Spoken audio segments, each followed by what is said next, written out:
Hello everyone, a very very good morning to all of you जी। नमस्कार आप सभी लोगों को, स्वागत है आप लोगों का आज के इस सेशन में। स्वागत है जी आप सभी लोगों का बीएसपी फार्मेसी में, और स्वागत है जी आप सभी लोगों का आज की इस क्लास में। ठीक है, जैसे कि आप सभी लोगों को पता है कि हम लोगों ने अपना सेकंड चैप्टर फार्मास्यूटिकल केमिस्ट्री का स्टार्ट कर दिया था, अगर जो आप लोगों को याद होगा तो, है ना जी। जहां पर हम लोगों ने आपको ब्यूरेट, बीकर, कोनिकल फ्लास्क, है ना, हमारा burette stand, indicator, titrate, titrant, analyte, इन सब के बारे में मैंने लास्ट लेक्चर में आपको बताया था, अगर जो आप लोगों को याद होगा तो। ठीक है जी। तो आज का लेक्चर हमारा क्या है बेटा जी, हमारा जो सेकंड चैप्टर है फार्मास्यूटिकल केमिस्ट्री का, जिसका नाम है वॉल्यूमेट्रिक एनालिसिस, जहां पर हम लोग हमारे विभिन्न विभिन्न प्रकार के टाइट्रेशन के बारे में पढ़ते हैं। तो उसका बेसिक इंट्रोडक्शन, और जिसमें मैंने पिछले लेक्चर के 1 घंटे क्लास में खाली इंट्रोडक्शन ही आप लोगों को समझाया था कि हमारा ये एनालाइट क्या होता है, ये सारी की सारी चीजें क्या होती है। अब हम लोग बात करेंगे बेटा जी कि जो हमारा फार्मास्यूटिकल एनालिसिस है ना, जो फार्मास्यूटिकल हमारा जो माफ कीजिएगा, जो फार्मास्यूटिकल केमिस्ट्री है, इसके अंदर जो हम लोग अपना वॉल्यूमेट्रिक एनालिसिस अपना पढ़ रहे हैं, तो इसका प्रिंसिपल क्या होता है ना, वॉल्यूमेट्रिक एनालिसिस का प्रिंसिपल क्या होता है, यानी कि किस प्रिंसिपल पर, किस सिद्धांत पर हमारा ये कार्य करता है। ठीक है जी, देखिएगा जरा। तो the principle is based on a chemical reaction between the analyte and a standard solution. दो ही बात आ गई। देखो, जिस बच्चे ने पिछला लेक्चर नहीं देखा बेटा जी, उसके सर के ऊपर से चला जाएगा, मैं पहले बोल देता हूं। तो पिछला लेक्चर देख लेना, तो तब आपको ज्यादा अच्छे से क्लियर हो जाएगा। क्योंकि देखो, जैसे यहां पर 2 वर्ड आए, कौन कौन से 2 शब्द आए हमारे, एक शब्द आया है एनालाइट और एक शब्द आया है स्टैंडर्ड सॉल्यूशन, है ना।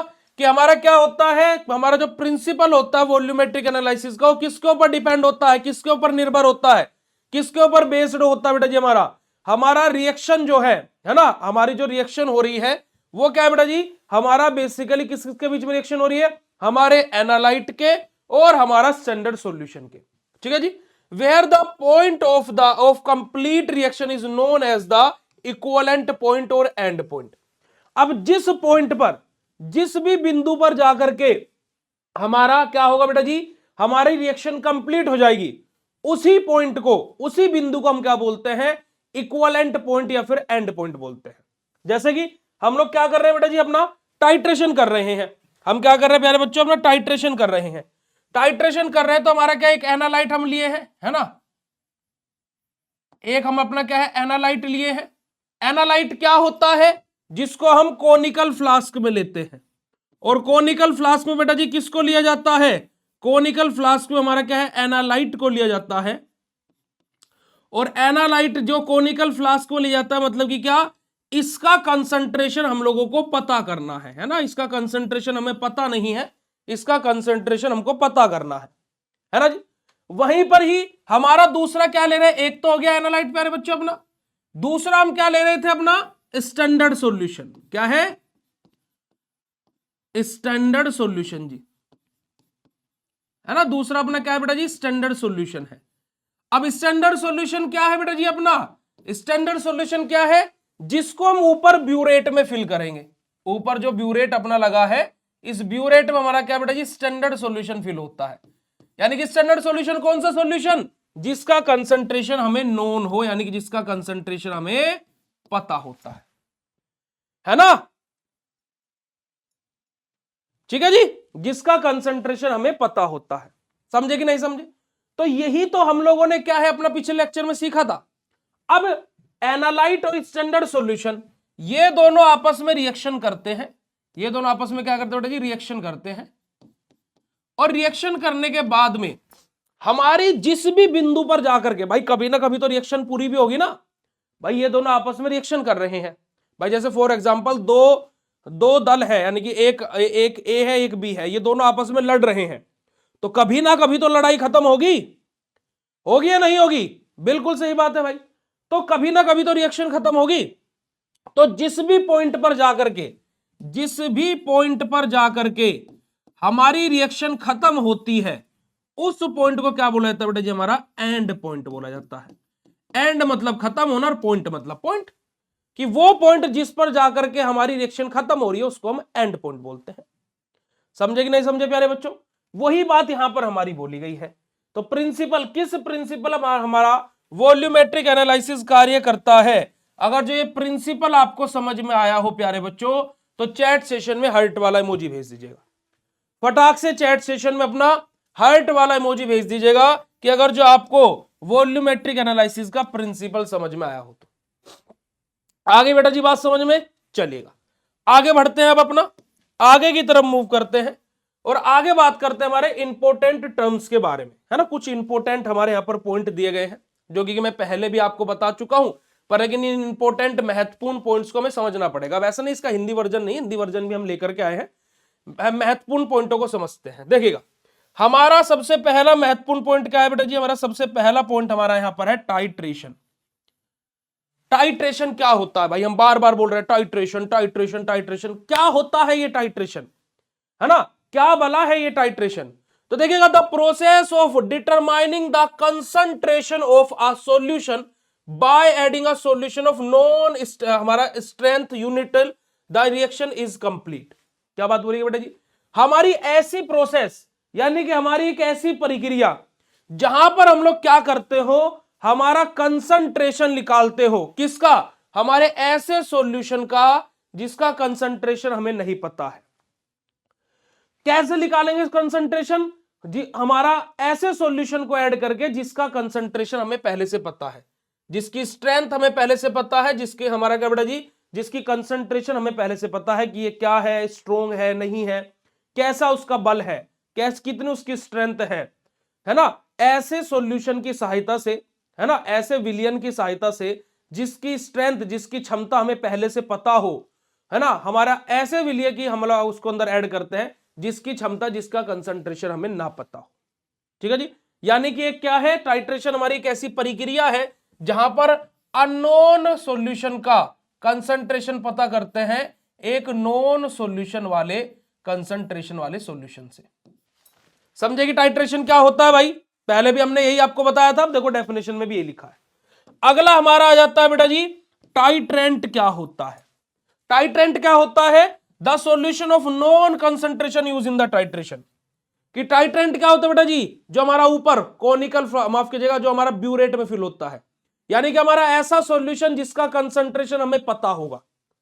यानी कि जो हमारा टाइट्रेशन में हमारे का कंसंट्रेशन हमें पता करना है, एक का कंसंट्रेशन हमें पता है, तो जिसका कंसंट्रेशन हमें पता है पहले से, उसको हम क्या बोलते हैं? टाइट्रेंट बोलते हैं। और जिसका कंसंट्रेशन पता करना होता है उसको हम एनालाइट बोलते हैं। जिसका कंसंट्रेशन हमें पता करना होता है उसको हम एनालाइट बोलते हैं। क्या? The substance whose concentration is to be determine. कि जिसका कंसंट्रेशन हमें पता करना है उसको हम एनालाइट बोलते हैं, या फिर इसको एनालाइट के अलावा टाइट्रेट भी बोलते हैं। ठीक है, टाइट्रेंट जिसका कंसंट्रेशन पहले से पता है, और एनालाइट या फिर टाइट्रेट जिसका कंसंट्रेशन हमें पता करना है। यानी कि जिसका कंसंट्रेशन पता करना है हमारा क्या हो गया? एनालाइट हो गया प्यारे बच्चों, और जिसका कंसंट्रेशन पता है हमारा क्या हो गया बेटा जी? हमारा टाइट्रेंट हो गया। ठीक है जी। अगला हमारा आ जाता है इंडिकेटर। क्या आ जाता है बेटा जी? अगली टर्म हमारी आ जाती है इंडिकेटर। अब इंडिकेटर क्या होता है? इंडिकेटर हमारा होता है जो एंड पॉइंट को दर्शाता है। अब आप बोलोगे भैया एंड पॉइंट को कैसे दर्शाता है? समझिएगा, देखिएगा, अभी मैंने आपको क्या बताया था कि भाई ऐसा पॉइंट जहां पर हमारी रिएक्शन पूरी हो गई वो हमें बता रहा है, तो वो हमारा एंड पॉइंट होता है। पर लेकिन कैसे पता लग रहा है कि यहां रिएक्शन पूरी हुई, इसी पॉइंट पर रिएक्शन पूरी? कैसे पता लगा? कैसे पता लगा भाई? बताओ कैसे पता लगा? अब रिएक्शन तो बोलेंगे नहीं, ओ मैं पूरी हो गई बंद कर दो, ऐसे थोड़ी ना होगा। तो हमारा क्या है? इंडिकेटर का उपयोग होता है। इंडिकेटर 2 से 3 बूंद ही हम डालते, ज्यादा नहीं लेते हम लोग, 2 से 3 बूंद ही हम लोग लेते हैं। ठीक है, और वहां पर क्या है बेटा जी? हमारा क्या होता है? वो रिएक्शन का कलर चेंज कर देता है। जैसे मान लीजिए अभी क्या था?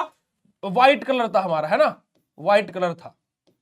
इंडिकेटर क्या करेगा? जैसे ही एंड पॉइंट आया तुरंत क्या कर देगा? इसका कलर जो भी चेंज, व्हाइट से चेंज करके कुछ भी कर देगा, एक्स वाई जेड, कुछ भी बना देगा, कुछ भी बना देगा, बस हमारा क्या है? व्हाइट से चेंज कर देगा। यही हमें दर्शाता है कि हमारा एंड पॉइंट आ गया, अब हमें रिएक्शन रोक देनी है। तो इंडिकेटर क्या करते हैं? हमारा इंडिकेट करते हैं, हमें बताते हैं कि बेटा जी हमारा एंड पॉइंट आ गया। अब जैसे देखो, गाड़ी होती है, बाइक होती है ना, बाड़ी बाइक गाड़ी, है ना।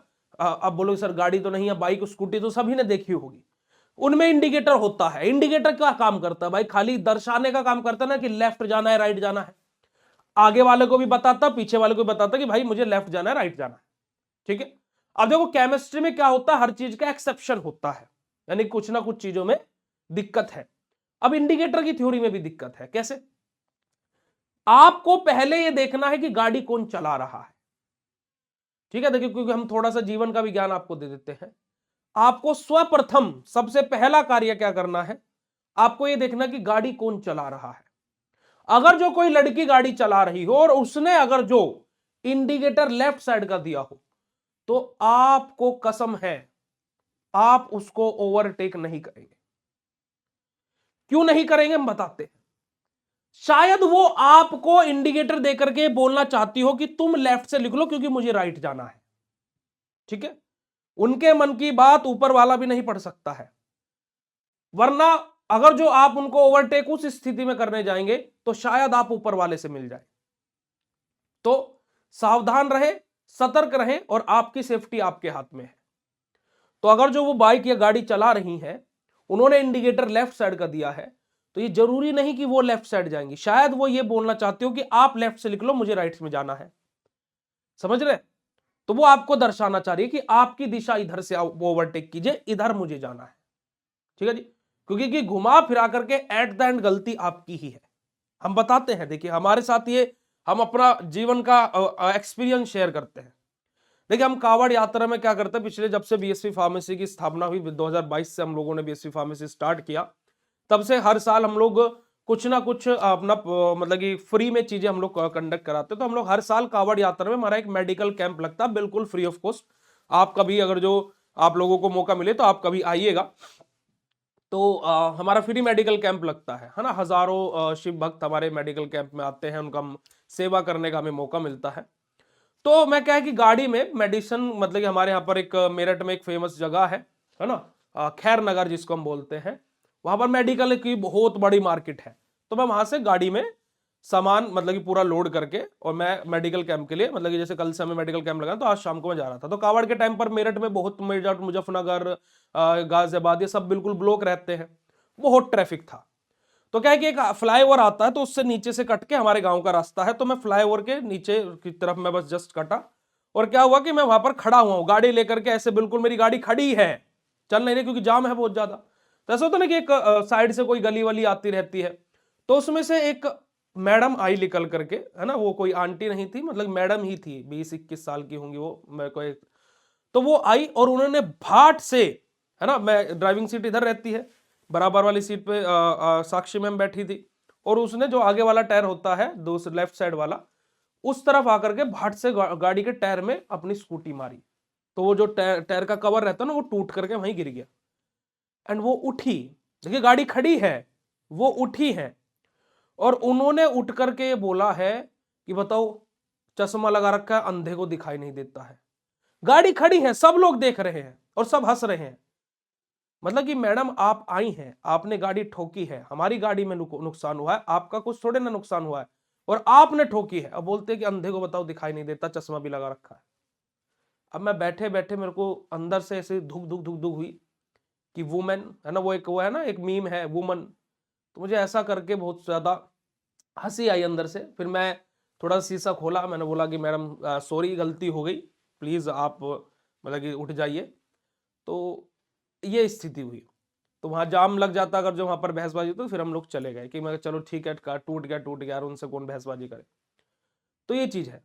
एक और इंसिडेंट हुआ, एक बारी मैं अपने भाई को अकेडमी में लेकर के जा रहा था, वो बैडमिंटन खेलता है, तो उसकी एकेडमी वो ज्वाइन करने ही वाला था। तो मैं मेरठ में जा रहा था, तो ऐसे जैसे 4 लाइन वाला एक चोप रहता है ना, जिसमें पुलिस वाले खड़े रहते हैं, ऐसे रोक दिया ठीक है जी। तो हमारा ऐसे क्रॉसिंग करनी थी हमें, और एक मैडम ऐसे जा रही थी, तो उन्होंने, पुलिस वाले हमें रोका हुआ है, हम गाड़ी लेके खड़े हुए हैं, बिल्कुल पहली गाड़ी हमारी खड़ी थी। तो वो मैडम आई और आते के साथ ही गाड़ी के आगे गिर गई। अब उनमें और मेरे बीच में कम से कम 2 कदम का फासला है, गाड़ी और उनके बीच में। वो पड़ी हुई देख रही हैं। मेरे को इतना गुस्सा आया, मैं बोला मैडम खड़ी हो जाओ, पैसे नहीं मिलेंगे, क्योंकि कि आप और मेरी गाड़ी खड़ी हुई थी, थोड़ी सी भी चलती तो आप पैसा ले लेती, खड़ी हो जाइए और चली जाइए अब यहां से। तो ये चीजें होती है। तो इस वजह से सावधान रहे, सतर्क रहे। इंडिकेशन का काम आपको समझ में आ गया होगा कि इंडिकेटर क्या काम करता है। तो the substance that changes colour at or near the end point, कैसे हमारे पदार्थ जो क्या करते हैं हमारे एंड पॉइंट आने पर या फिर एंड पॉइंट के आने के आसपास ही कलर चेंज कर दे, उनको हम क्या बोलते हैं बेटा जी, इंडिकेटर बोलते हैं। तो ये चारों की चारों अगर जो डेफिनेशन समझ में आई हो बेटा जी, तो हार्ट वाला इमोजी चैट सेशन में भेज दीजिएगा। हार्ट वाला इमोजी बेटा जी चैट सेशन में भेज दीजिएगा जल्दी से फटाक से, फिर हम लोग आगे की तरफ मूव करते हैं। ठीक है, इसका हिंदी वर्जन आप यहां से देख सकते हो, आपको पीडीएफ में आपको मिल जाएगा, है ना, हमारा टाइट्रेशन, एनालाइट और हमारा इंडिकेटर। चलेगा आगे बात करते, देखिएगा जो हमारा ये वॉल्यूमेट्रिक एनालिसिस है, इसके विभिन्न विभिन्न हमारे टाइप्स होते हैं। हमारा देखिएगा प्यारे बच्चों, यहां पर हमारा एक टाइप है क्या बेटा जी, देखिएगा एक हमारा टाइप है एसिड बेस्ड टाइट्रेशन, एक हमारा है रिडोक्स टाइट्रेशन, एक हमारा है कॉम्प्लेक्सोमेट्रिक टाइट्रेशन और एक हमारा है प्रेसिपिटेशन टाइट्रेशन। ठीक है जी हमारा। अब देखो एसिड बेस्ड टाइट्रेशन को अम्ल क्षार टाइट्रेशन बोलते हैं, रिडोक्स टाइट्रेशन को हमारा क्या बेटा जी ऑक्सीकरण हमारा अपचयन हमारा टाइट्रेशन बोलते हैं।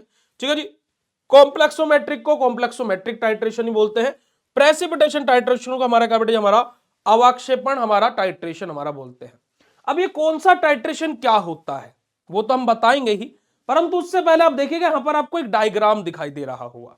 ठीक है, इस डायग्राम में अगर जो आप देखोगे प्यारे बच्चों, तो आपको सबसे महत्वपूर्ण चीजें मैं आपको जो मैंने आपको बताई हुई है, यहां पर आपको देखिए कोनिकल फ्लास्क दिखाई दे रहा होगा, है ना, कोनिकल फ्लास्क हमारा ये है। ठीक है जी, यहां पर आपको एक बड़ी सी पाइप या नली सी दिखाई दे रही है, हमारा ब्यूरेट है।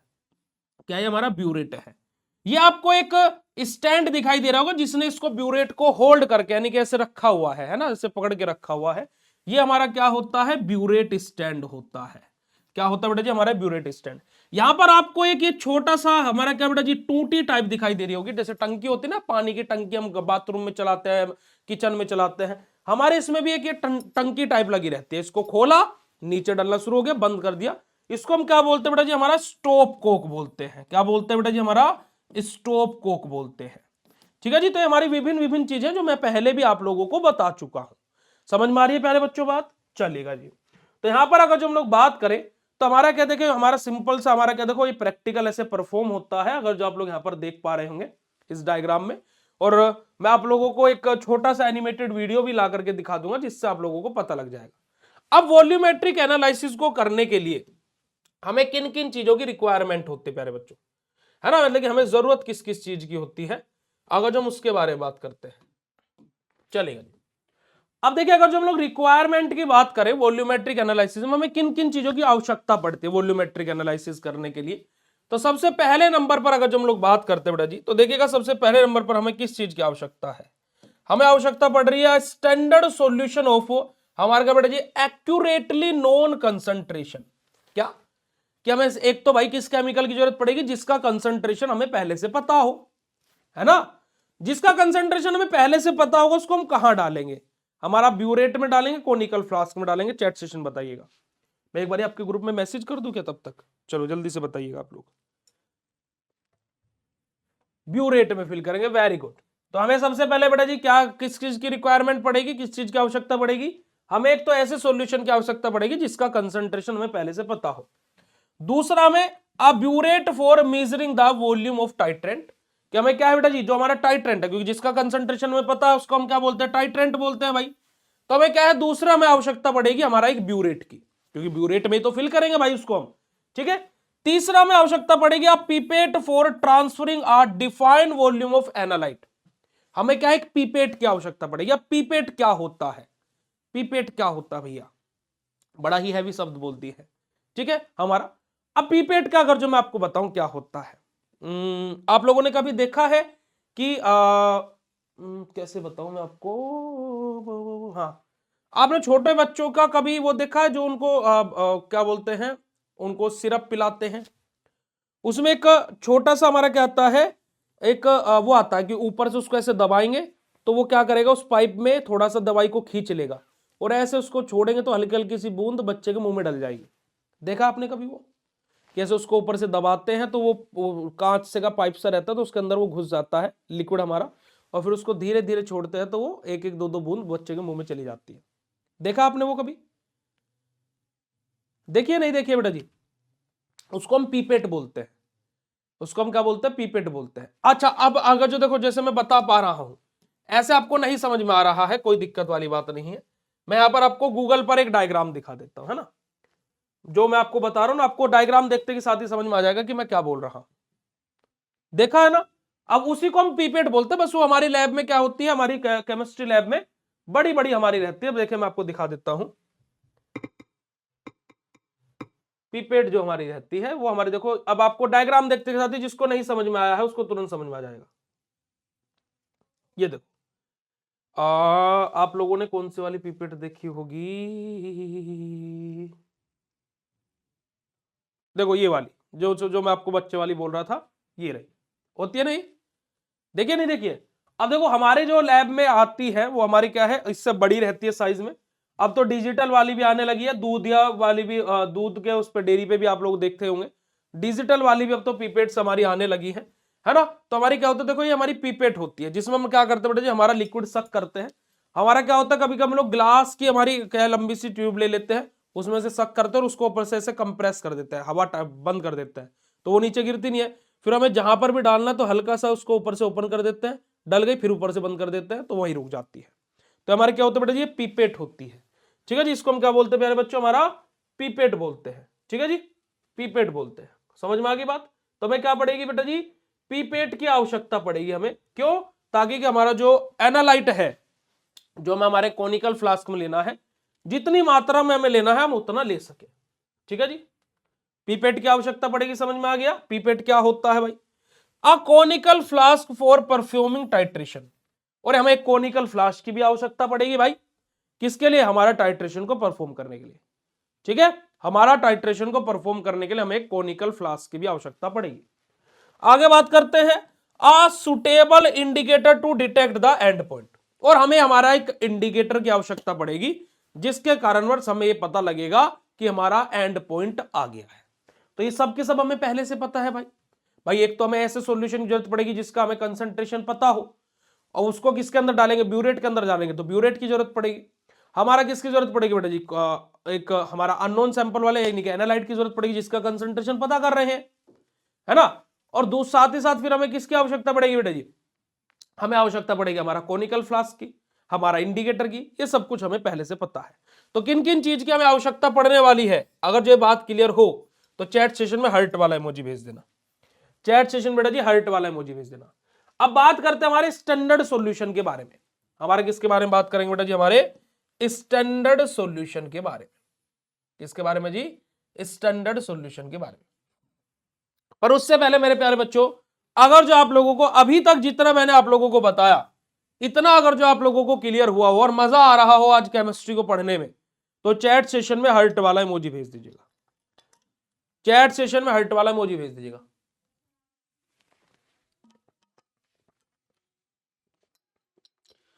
वेरी गुड बच्चा जी, वेरी गुड बच्चे जी, वेरी गुड वेरी गुड।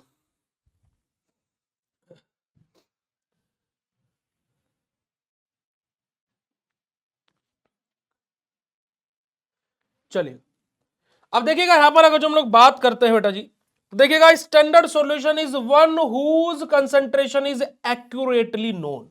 क्या है कि स्टैंडर्ड सॉल्यूशन हमारा वो सॉल्यूशन होता है ना, जो हमारा स्टैंडर्ड सॉल्यूशन होता है, हमारा वो सॉल्यूशन होता है जिसका कंसंट्रेशन हमें पहले से पता होता है, जिसका कंसंट्रेशन हमें नोन होता है। बिल्कुल सही बात है भाई। चलिएगा, it is prepared by dissolving a non weight of substance in a definite volume of solvent. अब क्या बात बोलेगा भाई कि हमारा क्या है, इसको प्रिपेयर कैसे किया जाता है, हमारा जो स्टैंडर्ड सॉल्यूशन है उसको बनाया कैसे जाता है। हम लोग क्या करते हैं, हमारा जो जितना वजन हमें क्या है, हम जानते हैं जितना वजन हमें चाहिए, जितने वजन की हमें जरूरत है, उतना वेट लेते हैं किसका बेटा जी, हमारा सब्सटेंस का यानी कि पदार्थ का। किसके अंदर, हमारे डिफाइंड वॉल्यूम ऑफ सोलवेंट के अंदर। क्योंकि देखो किसी भी सॉल्यूशन को बनाने के लिए हमें क्या होता है बेटा जी, एक हमें सोल्यूट लगता है और दूसरा हमारा क्या बेटा जी, सोलवेंट लगता है ना। आप लोगों ने पढ़ा होगा कि किसी भी विलयन को बनाने के लिए एक विलाय लगता है, एक विलयन लगता है। तो हमारा क्या लगता है, विलय और विलाय, है ना। एक हमारा विलय लगता है, एक विलाय लगता है, तो हमारा विलयन बनता है। विलय प्लस विलाय विलयन हमारा बनता है, आपने पढ़ा होगा। ठीक है जी। तो हमारा एक सोल्यूट लगता है, एक सोलवेंट लगता है। तो यहीं पर यही बात बोली गई है कि अगर जो हमें जो हमारा स्टैंडर्ड सॉल्यूशन अगर जो हमें बनाना है, तो वो स्टैंडर्ड सॉल्यूशन कैसे बना, क्योंकि जो हमारा सोल्यूट है ना, हम लोग उसको कंसंट्रेशन हम जानते हैं कि हमें कितना लेना है, और हमारा क्या है जो सोलवेंट है, कितने सोलवेंट के अंदर कितना सोल्यूट हमें लेना है ये हमें पता है पहले से ही। तो यहां से हमारा इन दोनों का जब भाई एक्यूरेट वेट हमें पता है तो हमारा क्या होगा बेटा जी, हमारा बेसिकली एक स्टैंडर्ड सॉल्यूशन हमारा बनेगा। क्या होगा बेटा जी, हमारा एक स्टैंडर्ड सॉल्यूशन का निर्माण हमारा होगा। यही बात यहां पर बोली गई है कि इसे किसी ज्ञात भार वाले पदार्थ को है ना निश्चित आयात के विलायक में घोलकर हमारा तैयार किया जाता है। ठीक है जी, तो यही बात यहां पर बोली गई है। तो स्टैंडर्ड सॉल्यूशन क्या होता है और कैसे बनता है, अगर जो क्लियर हो तो हर्ट वाला इमोजी चैट सेशन भेज देना, भेज दो भाई जल्दी से हर्ट वाला इमोजी। चलेगा जी, आगे बात करते हैं। आगे हम बात करते हैं प्राइमरी स्टैंडर्ड के बारे में। किसके बारे में बात करेंगे बेटा जी, हमारे प्राइमरी स्टैंडर्ड के बारे में, प्राइमरी स्टैंडर्ड के बारे में। तो देखिएगा हमारा क्या बोला गया है प्यारे बच्चों जी, कि a primary standard is a pure stable substance that can be weighed directly to prepare a standard solution. क्या बात बोलेगी बेटा जी, कि हमारे प्राइमरी स्टैंडर्ड सॉल्यूशन हमारे ऐसे प्योर यानी कि शुद्ध, हमारे ऐसे स्टेबल यानी कि स्थिर सब्सटेंस यानी कि ऐसे हमारे शुद्ध स्थिर सब्सटेंस यानी कि पदार्थ होते हैं जिनको हम लोग बस वजन किया और डायरेक्टली यूज कर लेते हैं हमारा स्टैंडर्ड सॉल्यूशन बनाने के लिए। ठीक है, यानी कि हम ऐसे गए, हमने लिया, तुरंत का तुरंत लो स्टैंडर्ड सॉल्यूशन बनाने में डाल दो, इन्हें हम कुछ करने की जरूरत नहीं है। ठीक है, इसकी हमें कुछ भी करने की जरूरत नहीं है। ठीक है, उठाया डाल दो, ये चीज है। ठीक है जी, अब जैसे फॉर एग्जांपल आप मेरे ऊपर विश्वास कर रहे हो तो मैं आपके लिए क्या हो गया, प्राइमरी स्टैंडर्ड हो गया, कि हमने जो पढ़ाया बस दिमाग में सेट किया और लिख दिया, सही है गलत है डजंट मैटर अबाउट दैट, हम चेक ही नहीं कर रहे हैं। समझ में आ रही बात है, नहीं आ रही, आ रही बात है, नहीं आ रही। तो ये हमारा क्या होता है, प्राइमरी स्टैंडर्ड होता है, यानी कि क्या, कि ऐसे हमारे पदार्थ जो क्या हो, शुद्ध हो और स्थिर हो, जिनका जस्ट हमें बस वजन करना है और उनको डायरेक्टली हमारा स्टैंडर्ड सॉल्यूशन बनाने के लिए उपयोग कर देना। ऐसे सब्सटेंसेस को, ऐसे पदार्थों को हम क्या बोलते हैं, प्राइमरी स्टैंडर्ड हमारा बोलते हैं। जैसे कि एग्जांपल हमारा बेटा जी इसका oxalic acid, sodium carbonate, potassium hydrogen phthalate, these all are the examples of our primary standard. ये सभी के सभी किसके एग्जांपल है बेटा जी, हमारे प्राइमरी स्टैंडर्ड के एग्जांपल है। तो देखिएगा हमारा क्या बेटा, प्राथमिक मानक वह शुद्ध एवं स्थिर पदार्थ होते हैं जिससे सीधा तोलकर मानक विलय को तैयार किया जा सकता हो, यानी कि सीधा तोला और वजन करा और बात खत्म हो, है ना जी। जैसे फॉर एग्जांपल आप किसी किराने वाले की दुकान पर गए और आपका वो विश्वास पात्र है और आपने बोला भैया 10 किलो चावल दे दो, तो वो बोलेगा चलो चावल चेक करो, अरे यार बाबूजी क्या तुम्हारे ऊपर यार, तोल दो यार, तुम तो यार बात खत्म हो गई, तुमने तोल दिया बात खत्म हो गई, है ना। जैसे आप किसी दुकान पर गए, आपने बोला 10 भैया 10 किलो चावल तोल के रख देना, आप आए तो आपने बोला हो गए, हाँ चलो गाड़ी में रखो, अरे तोलवा तो लेते 10 किलो है, अरे यार तुम्हारे ऊपर विश्वास है यार, चलो रखो यार, है ना। समझ में आ रही बात। तो ये हमारे ऐसे जो भी हमारे बेटा जी सॉल्यूशन होते हैं वो हमारे क्या होता है, प्राइमरी स्टैंडर्ड सॉल्यूशन होता है। समझ में आई बात, प्राइमरी स्टैंडर्ड सॉल्यूशन क्या होता है। वहीं पर हमारा एक आ जाता है secondary standard solution, secondary standard, secondary standard, है ना। अब ये सेकेंडरी स्टैंडर्ड क्या होते हैं, जिन पर हमें शंका होती है, जिनके हमें शंका होती है ना, सेकेंडरी स्टैंडर्ड यानी कि जिन पर हमें शंका होती है, यानी कि क्या, देखिएगा हमारा क्या बेटा जी, इन पर हमें शंका है यानी कि शक है, कि देखिएगा जरा, कि a secondary standard is a solution whose strength is determined by a titration against a primary standard। क्या है कि सेकेंडरी स्टैंडर्ड हमारे ऐसे सॉल्यूशन होते हैं जिनकी स्ट्रेंथ हम लोग चेक करते हैं हमारा टाइट्रेशन करके प्राइमरी स्टैंडर्ड के अगेंस्ट में, कि प्राइमरी स्टैंडर्ड के अगेंस्ट में टाइट्रेशन करके हम उसकी स्ट्रेंथ को पहले चेक करेंगे, फिर उसके बाद में उसको हम उपयोग करेंगे कि ये उस लायक है या फिर नहीं है। जैसे कि एग्जांपल हमारा hydrochloric acid, sodium hydroxide, potassium permanganate, ये सब के सब हमारे उदाहरण हो जाते हैं सेकेंडरी स्टैंडर्ड के।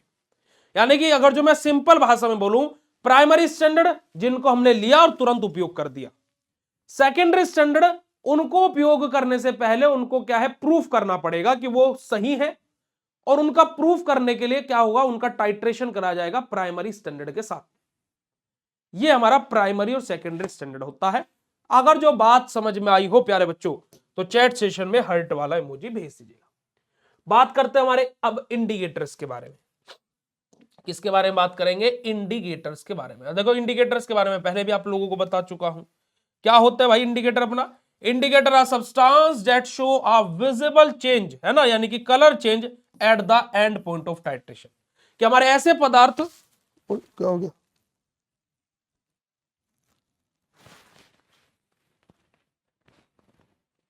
कभी कभी यार ये हाथ है ना, ठंडी की वजह से है ना, हमारा वो हो जाता है, थोड़ा सा स्टक हो जाता है, स्टक। ये हाथ हमारा टूटा हुआ है ना, शोल्डर हमारा वो था, फ्रैक्चर हो गया था शोल्डर में। चलिए आ जाते हैं। देखिए क्या बात बोलेंगे बेटा जी, कि इंडिकेटर हमारे ऐसे सब्सटेंस होते हैं, है ना, हमारे ऐसे हमारे पदार्थ होते हैं जो क्या करते हैं बेटा जी, हमारा विजुअल चेंज कर देते हैं, यानी कि कलर चेंज कर देते हैं जैसे हमारा एंड पॉइंट आता है टाइट्रेशन का। यानी कि ऐसे पदार्थ जो कलर चेंज करके हमें ये दर्शाते हो कि एंड पॉइंट हमारा आ गया है टाइट्रेशन का, वही हमारे पदार्थ हमारे क्या कहलाते हैं? इंडिकेटर कहलाते हैं। वही पदार्थ हमारे क्या कहलाते हैं बेटा जी? इंडिकेटर कहलाते हैं। ठीक है जी। जैसे कि हमारा उदाहरण क्या हो जाएगा? Phenolphthalein indicator, methyl orange indicator, starch हमारा।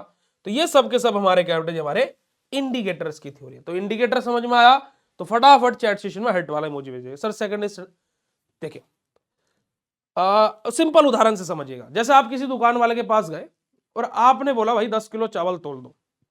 आप अपना मार्केट का काम खत्म करके आए, भाई 10 किलो चावल हो गया? हाँ हो गया, लाओ दो, आप लेकर के चले गए। ठीक है। आपको मान लीजिए आप भविष्य में आपको क्या करना है, आपको पेमेंट लेनी है, आपकी सैलरी है 1 लाख रुपए महीना, आपको सैलरी कैश मिलती है ना, आपके अकाउंट में नहीं आती, आपको कैश मिलती है ना। आगे चल के ऐसा तो नहीं होगा, पर मैं एक एग्जांपल दे रहा हूं। तो आपको कैश सैलरी मिली, आपको 1 लाख रुपए मिले, 2 गड्ढे मिली 500-500 की, और आपने उसको तुरंत रखा और चले गए। ये क्या हो गया? प्राइमरी स्टैंडर्ड की विश्वास है, लिया, बात खत्म हो गई, लिया और उपयोग कर दिया। ठीक है। सेकेंडरी स्टैंडर्ड यानी कि हम पहले भाई क्रॉस चेक करेंगे चीजों को। हम मार्केट का काम निपटा करके आए, हमने 10 किलो चावल बोला था, हमने 10 किलो उसने कर दिए, भाई से तोल कर दिखा 10 किलो है या नहीं है, है ना। आपको सैलरी मिली तो आप बैठ करके पहले काउंट कर रहे हो कि 1 लाख है या नहीं है। तो ये हमारा क्या होता है? Secondary standard. कि हमें आपकी प्योरिटी चेक करने के लिए पहले हमें क्या है, आपको टाइट्रेशन करना पड़ेगा प्राइमरी स्टैंडर्ड की सहायता से। बस सिंपल सी बात। ठीक है जी। चलिए आगे बात करते हैं, हमारा वॉल्यूमेट्रिक एनालिसिस के एप्लीकेशंस क्या क्या होते हैं बेटा जी। जैसे कि हम यहां पर बात करें तो हमारा क्या है कि किसी भी दवा की प्योरिटी को डिटरमाइन करने के लिए हम लोग वॉल्यूमेट्रिक एनालिसिस का उपयोग करते हैं। हमारा एसिड बेस का स्टैंडर्ड यानी कि अम्ल और क्षार जो हमारा रहता है उनका स्टैंडर्डाइजेशन करने के लिए, यानी उनका मानीकरण करने के लिए हम लोग क्या है, वॉल्यूमेट्रिक एनालिसिस का उपयोग करते हैं। मेटल आयंस को एस्टिमेट करने के लिए, यानी कि जो हमारे धातु होते हैं उनका अनुमान लगाने के लिए, एस्टिमेट लगाने के लिए हमारा क्या बेटा जी? हमारा वॉल्यूमेट्रिक एनालिसिस का उपयोग करते हैं। और determination of concentration of various pharmaceutical solution, की अलग अलग जो हमारे फार्मास्यूटिकल सॉल्यूशन रहते हैं उनके कंसंट्रेशन को पता लगाने के लिए हमारा क्या है? वॉल्यूमेट्रिक एनालिसिस का उपयोग होता है। ठीक है जी। तो यही हमारा क्या बेटा जी? कंप्लीट है वॉल्यूमेट्रिक एनालिसिस। अब यहां पर अगर जो हम लोग बात करें तो हमारे प्रिकॉशंस हम लोगों को यहां पर क्या क्या अप्लाई करने पड़ते हैं। ठीक है जी। अब प्रिकॉशंस के बारे में बात करते हैं तो प्रिकॉशन अर्थात हमारा क्या होता है बेटा जी? हमारा सिंपल सा कि हमें क्या क्या सावधानियां बरतनी पड़ती है ना भाई, किन किन चीजों का हमें ध्यान रखना है, क्योंकि भाई प्रैक्टिकल कर रहे हैं तो ध्यान तो रखना ही पड़ेगा, ध्यान तो हमें रखना ही पड़ेगा भाई साहब। तो देखिएगा हमारा क्लीन एंड हमारा राइंस ऑल ग्लासवेयर प्रॉपरली हमारा। ठीक है बेटा जी। हमारा क्या है? हमारा जो क्या है बेटा जी? जितने भी हमारे ग्लासवेयर्स हैं, जितने भी हम लोग अपने ऑपरेटर्स, चाहे ब्यूरेट हो, कोनिकल फ्लास्क हो, पीपेट हो, है ना, हमारा बीकर हो, जो भी हम यूज कर रहे हैं वो अच्छे से हमारा साफ होना चाहिए, है ना, अच्छे से धुले होने चाहिए। तो देखिए सभी कांच उपकरणों को अच्छी तरह से साफ और धोएं, है ना, कि वो अच्छे से साफ होने चाहिए और अच्छे से धुले हुए होने चाहिए। दूसरा, अवॉइड हमारा parallax error while reading the burette. हमारा क्या बात बोली गई कि जो हमारी पैरालैक्स एरर है उसको हम क्या बेटा जी? अवॉइड करना है जब हम लोग क्या कर रहे हैं बेटा जी? हमारा रीडिंग ले रहे हैं किसमें से? ब्यूरेट में से। ठीक है जी। हमारा क्या, ब्यूरेट पढ़ते समय दृष्टि हमारा जो त्रुटि है, यानी कि जो पैरालैक्स एरर है उससे बचना है। क्योंकि देखो ब्यूरेट क्या होता है? पतला सा होता है, बहुत पतला सा। अब उसमें क्या है कि नंबर भी बहुत छोटे छोटे छोटे छोटे लिखे रहते हैं। तो उसमें क्या होता है, कभी कभी हमें क्या है, आंखों का भ्रम हो जाता है कि हमें लगता है कि 23 पर रुका है, पर वो होता 24 पर है, शायद वो 23.5 पर रुका हो। तो इस कारणवश हमें जो क्या है बेटा जी, जो हमारे आंखों की जो कारण क्या है, जो हमारी एरर आ सकती है कि जो रीडिंग हमारी 23.5 पर रुकी थी, हमने 23 लिख दिया, तो 0.5 की एरर आ गई ना, 0.5 के हमारे क्या हो बेटा जी, एरर आ गई ना, त्रुटि हो गई ना, तो वही चीज है। ठीक है जी। अगला हमारा add titrant slowly near the end point, हमारा कि क्या है कि जो हमारा टाइट्रेंट है, जैसे हमारा एंड पॉइंट आने वाला है ना, तो हम वहां पर टाइट्रेंट की जो ड्रॉपलेट की जो ऐड होने की जो स्पीड है उसको स्लो कर दे। ऐसा नहीं कि जल्दी जल्दी जल्दी जल्दी बस करते जाओ, नहीं, जैसे हमारा एंड पॉइंट आ रहा हो तो जैसे टाइट्रेशन हमारा जो ड्रॉप है वो क्या है, इस स्पीड से डल रही है, मान लो ए, ए, ए, ए, ए। अब एंड पॉइंट आने वाला तो हमें स्पीड ऐसे कर देनी है ए, और स्पीड स्लो कर देनी है, क्योंकि एंड पॉइंट पर के नजदीक आकर के जितनी स्पीड हमारी स्लो होगी उतना ही एक्यूरेट रिजल्ट हमें देखने को मिलेगा। ठीक है जी। अगला हमारा use correct indicator for the reaction type. अब जो हम अपना इंडिकेटर यूज कर रहे हैं वो सही इंडिकेटर यूज करें। अब हम इंडिकेटर ही ऐसा यूज कर लिए हैं जो उस टाइट्रेशन के लिए था ही नहीं, तो क्या हमें एंड पॉइंट पता लग पाएगा? घंटा एंड पॉइंट पता लग पाएगा? बैठे रहो पूरी जिंदगी करते रहो, कुछ भी नहीं पता लग पाएगा। तो हमें क्या है, ऐसे इंडिकेटर का उपयोग करना है जो उस पर्टिकुलर रिएक्शन के लिए ही उपयोग होता हो। तो यही हमारा क्या बेटा जी कंप्लीट है वॉल्यूमेट्रिक एनालिसिस, जो कि हमने यहां पर आपको बताया। अगर हम बात करें तो समरी, अगर जो हम लोग बात करें तो वॉल्यूमेट्रिक एनालिसिस हमारा एक फंडामेंटल टेक्निक होती है जिसको हम लोग फार्मास्यूटिकल केमिस्ट्री में अपना उपयोग करते हैं। किसी भी हमारे स्टैंडर्ड सब्सटेंस की क्वालिटी को हमारा क्या बेटा जी, हमारा उसकी क्वालिटी को डिटरमाइन करने के लिए, पता लगाने के लिए, जो कि हमारा स्टैंडर्ड सॉल्यूशन का यूज करते हैं, हम लोग यूज करते हैं, स्टैंडर्ड सॉल्यूशन का उपयोग करते पता लगाते हैं टाइट्रेशन मेथड से। अब ये तो हो गया हमारा वॉल्यूमेट्रिक एनालिसिस का कंप्लीट इंट्रो। अभी हम लोग क्या बेटा जी, जैसे हमारे देखो 4 टाइप थे ना, कहां गए ये रहे, acid base titration, redox titration, complexometric और प्रेसिपिटेशन। इनको भी हम लोग 1 बाय 1 करके अलग अलग करके पढ़ेंगे, चैप्टर नहीं खत्म हुआ है, कभी सोचे चैप्टर खत्म हो गया।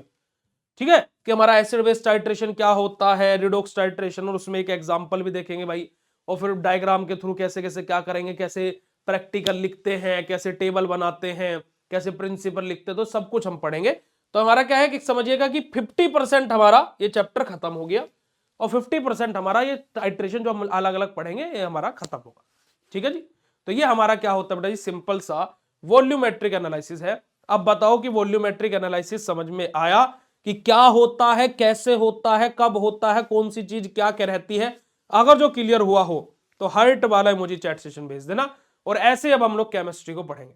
मैं अगली बार मतलब कि जो अगली पीपीटी में आप लोगों के लिए लेकर के आऊंगा, जैसे मैं acid base titration, redox titration, precipitation, complexometric titration जब आपको लेकर के आऊंगा, तो मैं कोशिश करूंगा कि ज्यादा से ज्यादा आपको डायग्राम भी लेकर के आऊं, है ना। उससे क्या होगा कि आपको एक आइडिया रहेगा कि होता क्या है। और मैं कोशिश करूंगा कि डायग्राम के साथ साथ जो प्रैक्टिकल वाली वीडियोस हैं वो लेकर के आऊं, तो आपको बहुत अच्छे से क्लियर होगी चीजें, है ना। हाँ जी, क्यों नहीं है, अभी शेड्यूल कर देते हैं आपकी इवनिंग की क्लास। ठीक है, तो ये आप लोगों का क्या बेटा जी कंप्लीट है वॉल्यूमेट्रिक एनालिसिस, जो 50 हमारा अगले 1 या 2 लेक्चर में हमारे चैप्टर खत्म हो जाएगा। ठीक है जी, चलिए, तो thank you so much for joining this session. Bye bye everyone, have a nice day to all of you. मिलता है आपको शाम को 6:10 पर आपकी क्लास स्टार्ट होगी शाम की, तो आपको शाम को क्लास में मिलते हैं एचएपी की। लव यू ऑल बेटा जी, थैंक यू सो मच, शुक्रिया, नमस्कार, जय हिंद, अपना ध्यान रखिएगा। लव यू ऑल बेटा जी, थैंक यू सो मच।